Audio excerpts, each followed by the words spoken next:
Well, it's been almost a month and a half since two men were shot and killed while working on a cell phone tower on Jacksonville's west side.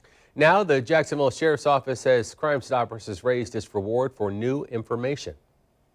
These were two gentlemen out here with families trying to make an honest living to support them. And this was just a simple, senseless act of hate. 37-year-old Phillip Harley and 35-year-old Michael Thomas were gunned down in June while working overnight at the tower off of Firestone Road and Morse Avenue. Tonight, the families of both men say they won't stop pushing for answers. News4Jax reporter Maggie Loren spoke with both families today. She's live at the cell phone tower where this all happened and with how they've been coping over the past month. Maggie? Tarek, they say the hardest part of all of this is just not knowing exactly what happened here at the base of the cell phone tower and who may have done this. We know from police that Phillip Harley and Mike Thomas got to work here around 10 o'clock at night and their bodies were found early the next morning. Now, was this an armed robbery? Police haven't said, but both of the families tell me they think that's the strongest possibility given how much these two men traveled for work and that they don't really have any strong ties to this area. Two families who didn't know each other, now bound together by the same tragedy.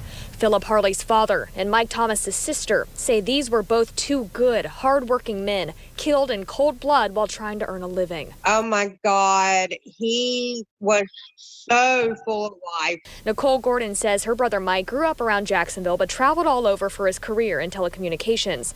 Don't be fooled by his tough exterior. She says while strong when needed, his heart was gentle and he'd give you the shirt off his back. Just this great big teddy bear. If there was anything that you ever needed or wanted, he was always there. She says Mike never got the chance to marry or start a family of his own. Phillip Harley leaves behind a wife and 5 children. Oh, he was something spectacular, really. Larry Harley says celebrating Phillip's birthday and also Father's Day without Phillip broke the family's heart. They all live in Thomaston, Georgia, 4.5 hours from where the shooting happened. Larry says he feels JSO is doing the best they can, but since the family isn't local, worries there may be a lag in communication. He says police haven't contacted them much since June. Anyone in Jacksonville, even here in Georgia, if they have the least bit thing, I would appreciate it if they would either let the Jacksonville Department know. I reached out to JSO today, who told me they have no new information to release, though the reward through Crime Stoppers has been raised to $4,000. And the only thing I have left is my brother is a small ash urn. For now, Gordon says she carries her brother with her every day until whoever did this is caught. So if anyone out there has any information, please call the Jacksonville Police Department. You can see someone left a small bouquet of flowers here at the fence that leads to the building where Phillip and Mike were found. Now, when I first covered this story, when it happened, I had talked with a best friend and a co-worker of Phillip. He told me he has always worried something like this could happen because overnight hours on tower sites, they're inherently dangerous due to low visibility and poor security.